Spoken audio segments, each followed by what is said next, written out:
Doctor Ram Manohar Lohia आवास विश्वविद्यालय में आयोजित 26वां दीक्षांत समारोह में राज्यपाल आनंदीबेन पटेल कार्यक्रम में शिरकत की।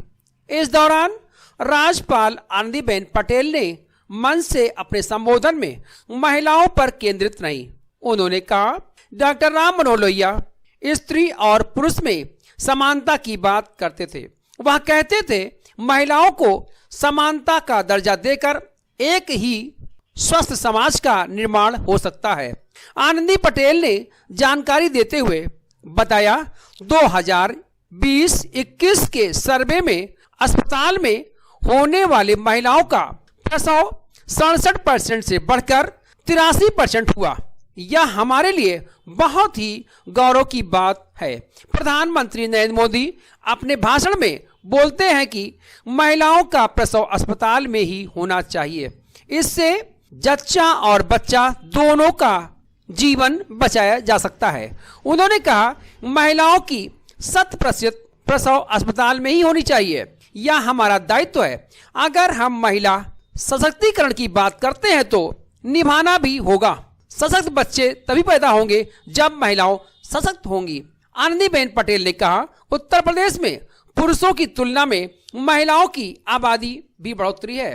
5 साल पहले पुरुषों की तुलना में 1000 में 999 थी, जो बढ़कर अब 1000 पुरुषों की तुलना में महिलाओं की संख्या 1017 हो गई है। उन्होंने युवाओं पर तंज कसते हुए कहा कि लड़कों को अब चिंता नहीं होगी, जब आप बड़े हो जाएंगे पत्नी मिल जाएगी।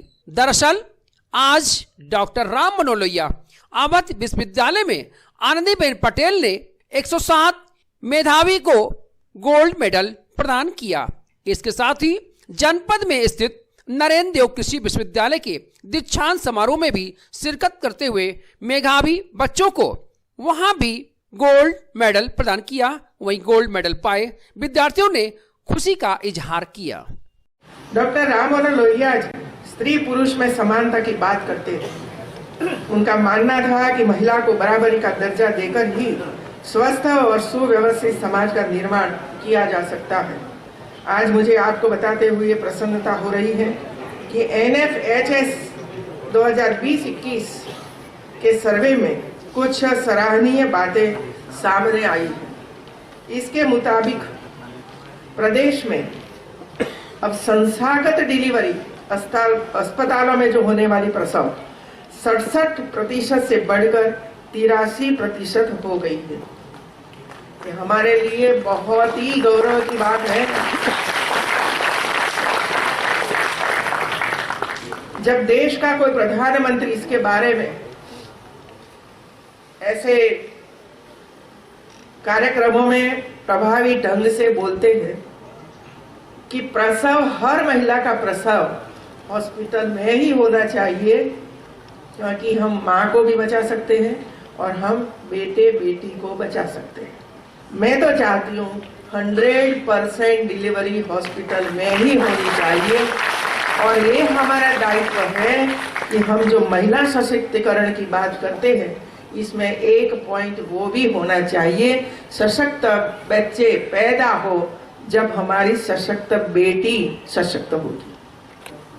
उत्तर प्रदेश में पुरुषों की तुलना में महिलाओं की आबादी में बढ़ोतरी हुई है। प्रदेश में 5 साल पहले प्रति 1000 पुरुषों पर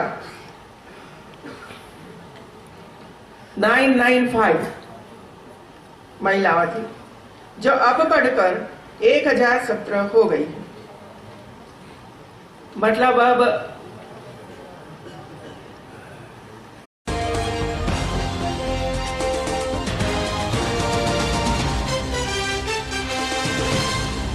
भगवान श्री रामलला के दर्शन पूजन और हो रहे भव्य राम मंदिर निर्माण कार्य देखने को आजकल देश विदेश के सभी राम भक्त लालायित व उत्सुक हैं, जिसके चलते अयोध्या राम की नगरी में राम भक्तों का दिन भर जमावड़ा लगा रहा।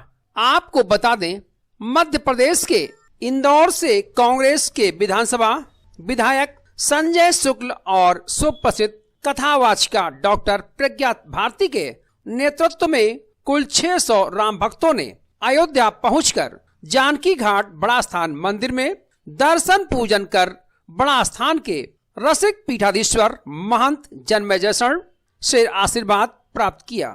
यहाँ से प्रसाद ग्रहण कर सायंकाल 3 बजे जत्थों के रूप में बारी बारी से जाकर भगवान श्री राम लला का दर्शन पूजन किया। सुप्रसिद्ध कथावाचिका प्रज्ञा भारती ने कहा, सभी राम भक्तों की आज मुरादें पूरी हुई, सभी की इच्छा होगी भगवान का भव्य राम मंदिर जल्द से जल्द बने। दूसरी ओर इंदौर के विधायक संजय शुक्ल ने कहा, हर वर्ष अपने विधानसभा क्षेत्र से सैकड़ों राम भक्तों को लाकर दर्शन पूजन कराते हैं। इसी क्रम में आज 600 राम भक्तों ने रामलला का दर्शन पूजन कर अपना जीवन धन्य किया।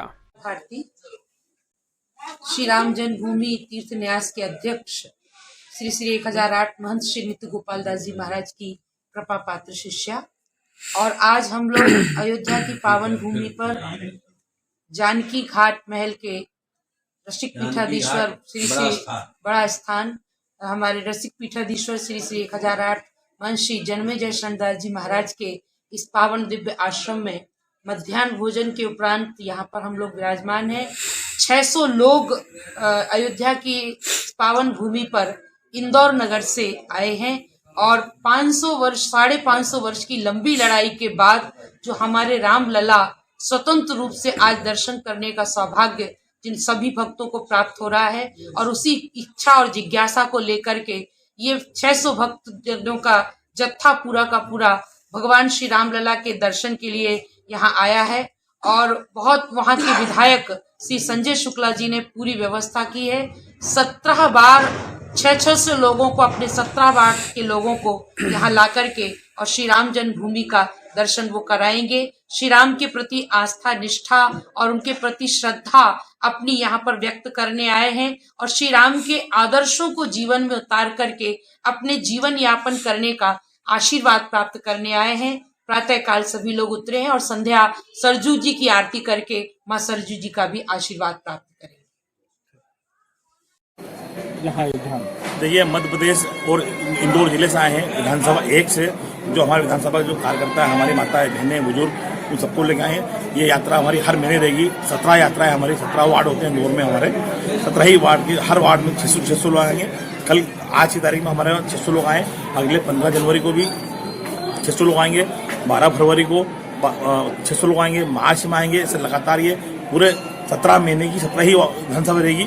उसके अलावा हमने तय करा कि इंदौर विधानसभा की 101 यात्रा निकालेंगे। 100 यात्रा में हमारा ओंकारेश्वर भी है, उज्जैन भी है, काशी भी है, मथुरा भी है।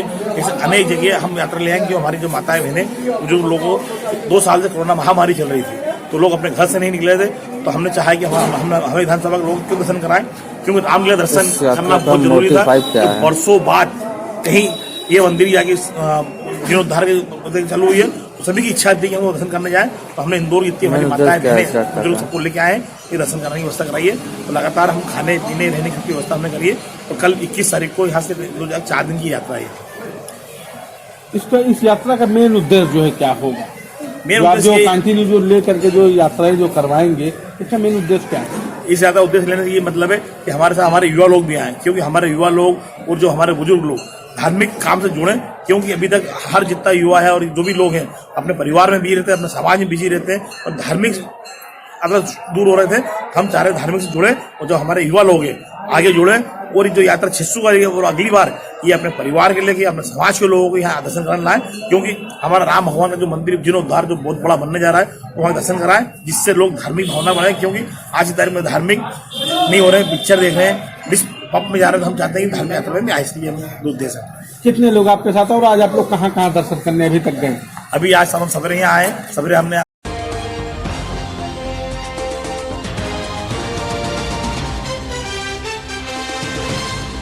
सरस्वती शिशु मंदिर उच्चतर माध्यमिक विद्यालय नानकपुरा साकेत के आजादी के 75 वर्ष पूर्ण होने पर अमृत महोत्सव पर्व मनाया गया। इस अवसर पर आयोजित कार्यक्रम के मुख्य अतिथि रोहित सिंह, जिला पंचायत प्रतिनिधि रजनीश पाठक, सेवा शिक्षा संयोजक अवध प्रांत कैप्टन कृष्ण कुमार तिवारी उपस्थित रहे। विशिष्ट अतिथि संभागीय निरीक्षक अवरीश विद्यालय के प्रबंधक विवेक अग्रवाल एवं सह प्रबंधक राम प्रकाश दुबे उपस्थित रहे।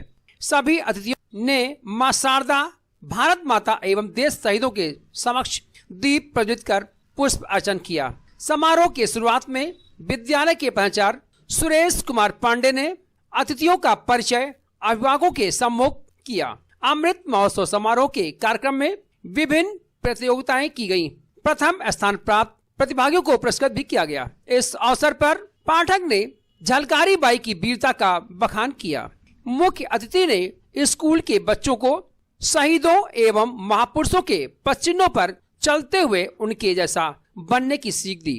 कैप्टन कृष्ण कुमार तिवारी ने कहा, कारगिल युद्ध के वीरों के बारे में विस्तार से बताया, जिससे बच्चों में वीर रस की भावना ने जन्म लिया। इस अवसर पर विद्यालय के अभिभावक गण, बच्चे एवं विद्यालय के शिक्षक कृष्ण कुमार तिवारी, आशीष श्रीवास्तव, अमित पांडे, शिखर शुक्ला, अखिलेश के साथ तमाम लोग मौजूद रहे।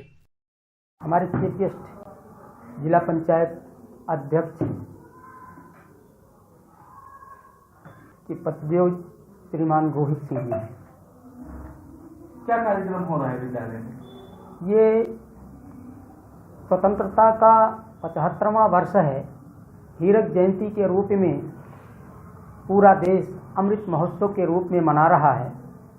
उसी के तत्वाधान में अयोध्या महानगर के तत्वाधान में हमारा ये विद्यालय अमृत महोत्सव के उपलक्ष्य में भारत माता पूजन और उनकी आरती का ये कार्यक्रम हम सभी लोग विद्यालय के भैया बहनों के साथ विद्या भारती के प्रांतीय संयोजक, सेवा संयोजक श्रीमान रजनीश पाठक जी, कैप्टन के तिवारी जी, संभागीय निरीक्षक अवरीश कुमार जी के साथ मिलकर के उनकी देखरेख में यह कार्यक्रम हम अपने नीचल विशाल कक्ष में मना रहे हैं। प्रातःकाल 10 बजे से प्रारंभ हुआ।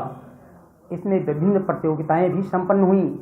मेहंदी, रंगोली, कला, भाषण, गीत प्रतियोगिता और स्वतंत्रता संग्राम के सेनानियों के रूप सज्जा की प्रतियोगिता भी हुई और प्रथम स्थान प्राप्त विजेता को इन महान भावों द्वारा पुरस्कार भी दिया गया। अब कार्यक्रम के अंत में हम भारत माता की आरती करेंगे और इन महान भावों का आशीर्वाद भैया बहनों को प्राप्त होगा। इस कार्यक्रम में चतुर्थ से लेकर के 10वीं तक के भैया बहनों ने भाग लिया है और अंत में भारत माता की आरती के साथ हमारा ये कार्यक्रम संपन्न होगा। यह विद्यालय जनपद का सबसे पुराना 1967 में स्थापित हुआ ये विद्यालय है और ये ख्याति प्राप्त है। कक्षा अरुण से लेकर के 10वीं तक सरकार द्वारा मान्यता प्राप्त इस विद्यालय में अंग्रेजी माध्यम से और हिंदी माध्यम से पढ़ाई होती है। ये अपना गौरव प्राप्त विद्यालय है। इस विद्यालय से तमाम भैया बहन पढ़ करके आगे IAS, PCS, IPS, डॉक्टर और इंजीनियर बने हैं, जो इसी नगर के हैं और इसी नगर में रहते भी हैं। इस प्रकार से यह विद्यालय निरंतर अपने प्रगति के पथ पर आगे बढ़ता हुआ अपनी ख्याति को प्राप्त कर रहा है।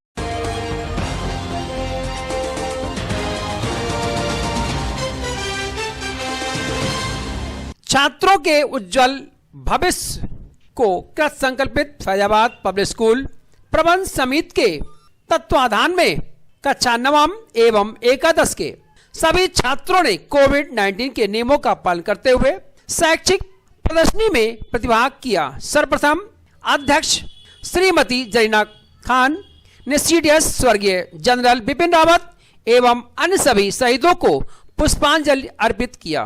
तत्पश्चात प्रबंधक उमर मुस्तफा खान ने महान वैज्ञानिक श्री रामानुजन की प्रतिमा पर माल्यार्पण कर प्रदर्शनी का शुभारंभ किया। प्रधानाचार्य राज बल्लभ श्रीवास्तव ने सभी आए हुए अतिथियों एवं अभिभावकों को स्वागत के साथ प्रदर्शनी का अवलोकन कराया। प्रदर्शनी में मुख्य रूप से विज्ञान, वाणिज्य, कंप्यूटर, हिंदी एवं अंग्रेजी के मॉडल प्रदर्शित किए गए, जिसमें विज्ञान में hydroelectric power plant, rusting of iron, sewage treatment plant, गणित में त्रिकोणमित धन घनाभ आदि तथा वाणिज्य में प्राइमरी सेक्टर, सेकेंडरी सेक्टर तथा बैंक एवं एटीएम आदि, हिंदी में गोस्वामी तुलसीदास, प्रेमचंद, कबीरदास के मॉडल तथा चार्ट प्रस्तुत किए गए। अंग्रेजी में अंग्रेजी भाषा की उत्पत्ति, कंप्यूटर आदि के मॉडलों को आगंतुकों ने खूब सराहा। इस अवसर पर सभी प्रतिभागी छात्र छात्राओं को प्रबंधक एवं पदाचार्य ने पुरस्कृत किया। इस अवसर पर प्रबंधक उमर मुस्तफा खान ने छात्रों की बहुमुखी प्रतिभा को उभारने के लिए शिक्षकों एवं छात्रों को बधाई दिया। प्रधानाचार्य राज बल्लभ श्रीवास्तव ने सभी आए हुए आगंतुकों एवं प्रबंधक समिति को अपना अमूल्य समय देने के लिए आभार व्यक्त करते हुए प्रदर्शनी का समापन किया। थी हमारे यहाँ 9th और 11th क्लास के बच्चों ने काफ़ी शानदार, काफ़ी अच्छी प्रदर्शनी का जो है प्रस्तुति की, और इससे उन्होंने साबित किया कि कितने वे होनहार हैं, कितने मेहनत करते हैं, हमारे टीचर्स कितने मेहनत करते हैं, अपनी प्रतिभा को दिखाया। मैं सभी का शुक्रगुजार हूँ, हमारे गार्जियन का, हमारे बच्चों का, हमारे टीचर्स का। मेन उद्देश्य हमारे यहाँ सिर्फ और सिर्फ एकमात्र ये रहता है कि हम बच्चों का कॉन्फिडेंस गेन अप करें, बच्चों का कॉन्फिडेंस बढ़े, बच्चे फेस कर पाएँ ऑडियंस को, बच्चे अपने अंदर की जो कमी है, हिचकिचाहट है, उसको दूर कर पाएँ। हमारा मेन उद्देश्य यही था। लेकिन मैं बार बार यही कहता हूँ बच्चों से कि आप भविष्य हैं इस देश का, इस स्कूल का, अपने परिवार का। तो इस भविष्य को एक सकारात्मक तरीके से लीजिए, अपने वर्तमान को बेहतर बनाने के लिए अपने भविष्य को, उज्जवल भविष्य को बनाइए। तो मैं बार बार ये कहता हूँ कि मेहनत करिए, लगन करिए, और इसी मेहनत के साथ लगे रहिए और अपने माता पिता का, अपने स्कूल का, अपने टीचर्स का नाम रोशन कीजिए। नाम पर Umar Mustafa, director Faizabad public school.